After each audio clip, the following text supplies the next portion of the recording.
everyone, welcome back to my channel. My name is Jenny and I am starting off my April reading wrap-up today with my first finish of April, which was The Light Between Oceans by M.L. Stedman. This I read for Aussie April. It's probably one of the most prominent, popular New York Times bestseller Australian novels to come out in the last, it came out about 10 years ago, I think. Made into a movie, historical fiction, set in 1920s Western Australia. Okay, so I feel like I have two minds about this book. I really liked the main character, Tom, his backstory, his way of looking at the world, his choice. Like, I think he was a great character. There's a lot of complicated characters in this story, which I thought was very well written.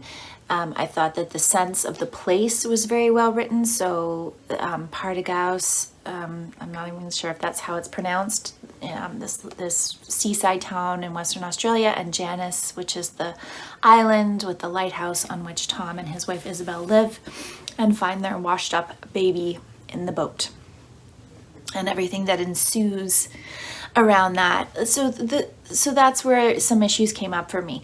There's a really big plot hole in this story for me, and it was never really addressed.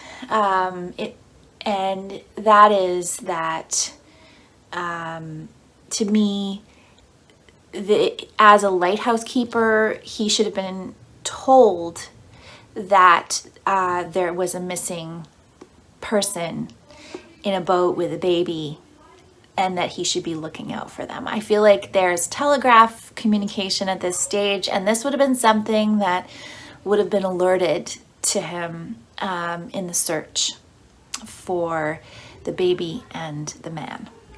And if that would have been alerted to him, it would have avoided the entire story, and none of this would have, none of the drama, none of the pain, because there's a lot of pain in this story, would have occurred.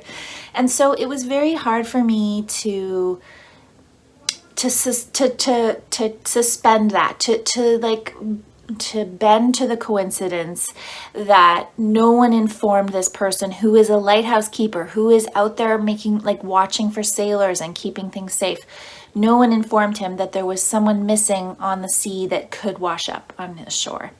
And I feel like, for me, obviously that wasn't the point of what the author was trying to do with this story. She was trying to push some boundaries. She was trying to talk about all these complicated issues, but it was very painful. And there's also like this false accusation thing in the story, which I have a really hard time with that at a plot point.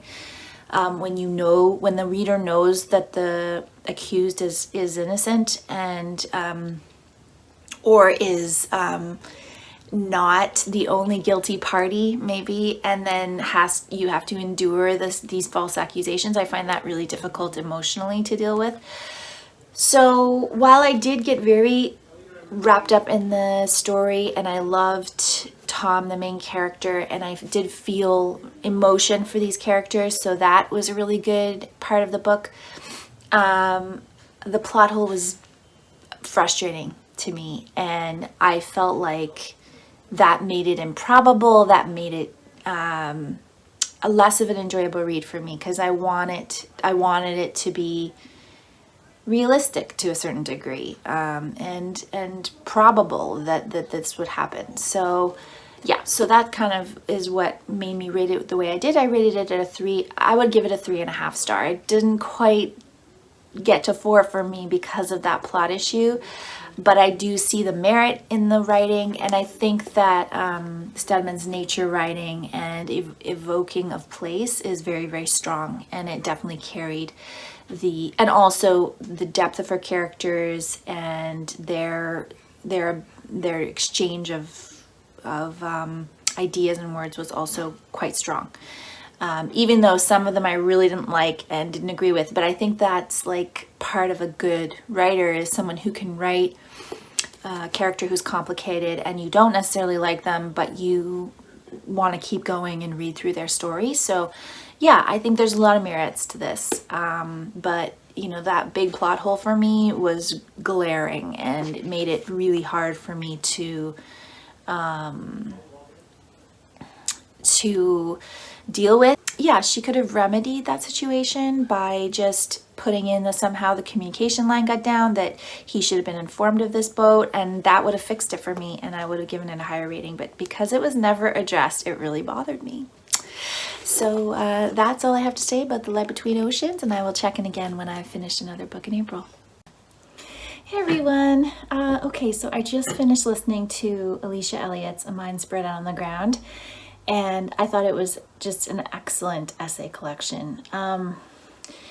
I thought that every single essay she wrote had a level of maturity, excellent research, just a very well thought out and balanced perspective. And I really, really appreciated her personal stories and how she wove them into the essays.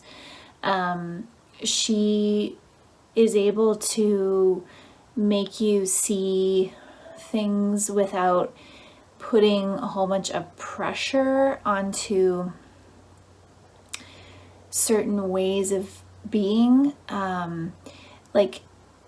And what by that I mean that she can say something, and to me, you were able to absorb it and really think about the implications of it without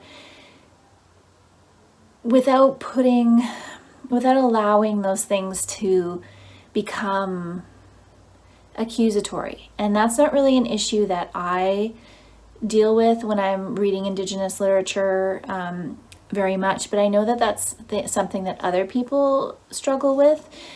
So I think that if you do struggle with taking things personally when they are talking about systemic, issues around white supremacy, I think this book is a really well-balanced way of reading that. And Alicia Elliott just really can convey these points in a way that,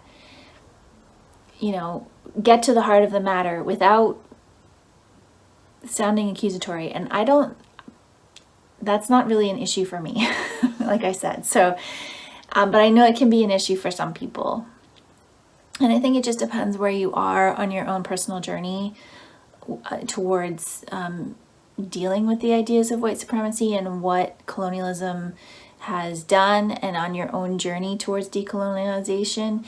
Those things are big things to deconstruct within yourself. And I think that Alicia Elliott just, it just knocks it out of the park. The personal elements of this story, the complexity that she is able to convey about all these issues is so apparent. And, she's really pushing a lot of the things that need to be pushed. Even I think her essay around literature and representation in literature, and how Canadian literature has been, how it holds and gatekeeps Indigenous writers was excellent, just so well done. She also talked about photography, her essay around photography was really, really interesting, and I hadn't really thought about a lot of the points she brought up before. She talks about abuse, she talks about poverty in a very, very compelling way. And they were just really powerful, really well written, and I really thought it was just an excellent collection. So highly recommend that one. If you are looking for Indigenous perspective literature that really gets to the heart of matters, I think A Mind Spread Out on the Ground is a really, really good one to try. Hi everybody. So I have finished Sarah Moss's Names for the Sea, which is the first memoir that I chose to read off of my 5-star predictions list for 2022. which is all memoir. Okay, so I really overall enjoyed it quite a bit. It was a really interesting exploration of Iceland. I mean, I haven't read a lot about Iceland, so I think reading or seeing Iceland through Sarah Maas's eyes was, you know, really a good introduction to the country as a whole. I think there were definitely aspects of it, of the memoir itself, that were a little bit, as some people say when they're talking about not liking memoir, they'll say that it's a bit too navel-gazy. And I think there definitely was some navel-gazing moments for Sarah Maas in this, but I like it when obviously a memoir has that personal element. That's what it's supposed to have. So the balance of that was sometimes a little bit leaning to a little bit too much. Her fear was very interesting to me. She had a lot of fear about certain aspects of living there, like speaking the language. She was always too afraid to really do that. Driving was something she was afraid of, and kind of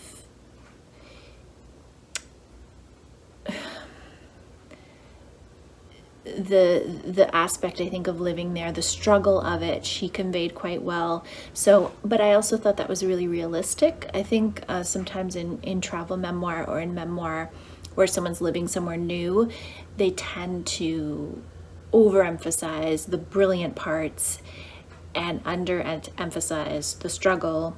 And I think Sarah Maas was trying to get a good balance between the struggle and the enjoyment. But I think also inevitably there's always going to be a little bit of a place where that balance doesn't work for you necessarily the way it worked for her. So for me, it was a little bit off in places, but I thought her descriptions of life there were fascinating. And then I also read some reviews after where people were kind of contradicting some of the things that were part of her experience. And I think that just goes to show that a memoir that was written 10 years ago has, you know, evolved and changed, and the culture evolves and changes after the memoir itself has been written. And she talked about a lot of the books that she was reading, Icelandic literature, which I thought were really interesting, a lot of memoirs by different people. So there may be a point where I go back through the book and kind of pick out some of those things that she was reading and explore them further myself. Iceland is a really fascinating country, and it has a fascinating culture. And it's somewhere that I would like to travel to in future. So perhaps when I know I'm going to travel there, I'll go back through the book and pick out some more authors to seek out. I know I do already have a couple, I believe, on my TBR. So overall, it was enjoyable. And I think that it's got a unique perspective. Obviously, her life as a professor and her like raising her kids at the time and the things that she had to grapple with were interesting. I didn't always agree with her opinions or the things that she chose to do, but you know, that's good, that's fine, that's life, that's part of reading and being immersed in someone else's life choices for 300 pages. So yeah, overall I think it was good.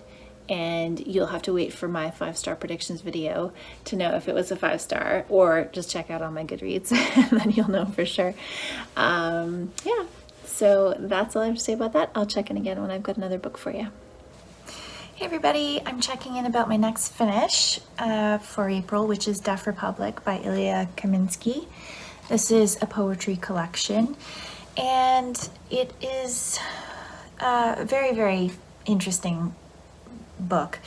It is about times of war, and it's separated into 2 parts with 2 different kind of characters. The first character is a man and his wife, and kind of their their relationship and what's happening to their relationship as they're moving through an occupation in the city that they're in. And then the second part follows a female character who is one of the kind of like a revolutionary kind of figure within the city. So it's very narrative poetry, and I think it's hard to read, obviously, because it's about things that happened during war, so violence and violence of all kinds and oppression, and also it's playing with the idea of deafness. So what's going to happen if people can't hear each other, and so they develop these different signs that they use to communicate, and so there's different images on different pages that show kind of the different signs that the people who are being occupied are using. So I had two poems that stuck out to me. I would say overall this is not really the type of poetry that I fall in love with, but I think that what I liked about it was the story it was trying to tell and the questions it was trying to raise about times of war and what people endure and how the good and the bad coexist within any time period, no matter how terrible it is. So I really liked this one. It's very short. It's called What Are Days? Like middle-aged men, the days of May walk to prisons. Like young men, they walk to prisons, overcoats thrown over their pajamas. So I thought that one was quite poignant. And the next one that I liked was called Firing Squad. On balconies, sunlight. On poplars, sunlight on our lips. Today, no one is shooting. A girl cuts her hair with imaginary scissors. The scissors in sunlight, her hair in sunlight. Another girl nicks a pair of shoes from a sleeping soldier, skewered with light. As soldiers wake and gape at us gaping at them, what do they see? Tonight they shot 50 women on Lerna Street. I sit down to write and tell you what I know. A child learns the world by putting it in her mouth. A girl becomes a woman, and a woman earth. Body, they blame you for all things, and they seek in the body what does not live in the body. So I really liked that one. And then the other thing that really struck me was something in the notes section. So notes on signs. In Vasenka, the townspeople invented their own sign language. Some of the signs derive from various traditions, Russian, Ukrainian, Belarusian, American Sign Language, etc. Other signs might have been made up by citizens as they tried to create a language not known to authorities. And then it says, on silence. The deaf don't believe in silence. Silence is the invention of the hearing. And I thought that was a really, I just go back to that thought. Silence is an invention of the hearing. I think that's a really profound and interesting, as a hearing person, something really interesting. So yeah, like I said, this isn't really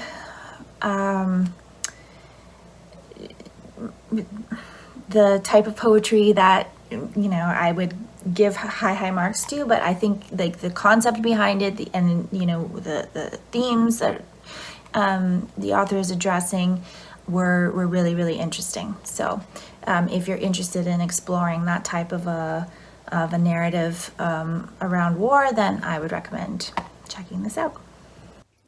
Hey everybody. So I finished Paranellius by Claire G. Coleman, and this book was really, really good. I think what she was able to do with this book is create parallels in realities that are kind of gateways through which people can enter into different types of thought. So you living in North America or Australia or New Zealand, but really, or India, any country that has had a colonial invasion, the themes in this book, because it came out in 2017, I think. Let me double check. 2017. So I know in 2017, a lot of the themes in this book would have been very new to me. Reading it right now in 2022, these are very front of the line topics that most Canadians, I would say, are aware of, have heard about at this point. And I think when this came out, it must have been quite a sensation for people to read things through this language and get these perspectives, for maybe the first time. So to me, the storytelling and how Claire Coleman brought the story to life and the ways she used different genres. I really don't want to reveal much about the plot and how the plot moves and the way this book was conceived, because I think, you need to go in blind, I think, to really get the full effect. But the way that she wove it, I think, was so powerful for me. And I think it really told the story. It was able to shift my brain, who's already familiar with these ideas. And it shifted like the broader picture in a way that I think is really important. And in so many ways and so many levels of settler, colonial, and Indigenous relationships, and in how those past atrocities are reconciled or not, how they are recognized, how they are healed to move forward, all those types of things. This book is a really important part of that conversation. So, yeah, really, really glad that I read this. And I think that it just has an important place in colonial literature in terms of what it's trying to say and in how it's trying to say it. I think it has an appeal in many ways to a broader type of reader than the same thing in nonfiction might have, just because of the way she put the story together. I think it also would be really great as a book club read. I think you would get a lot of conversation out of this, and you can take it in many different ways. And I think, if you don't live in a society, a colonial-based expansion society, it may not be as clear-cut for you. You may not have the same language around what this is saying. But if you're well-read, then I think that you would, get it. So, so this is going to be my last read for April.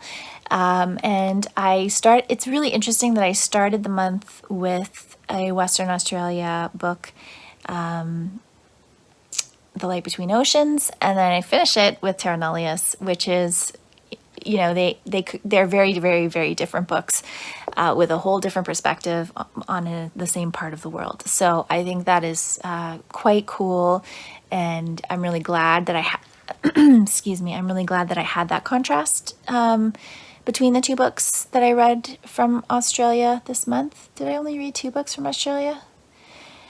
That's hard to remember right now, but these 2 books contrasted each other really well, and I'm excited to read The Rain Heron by Robbie Arnott in May, because it'll just take me on another journey in Australia from a whole other perspective as well. So, very cool. Thank you very much for watching this wrap up. I hope that you had a good reading month in April, and I will be back again soon with another video. Thank you so much for watching.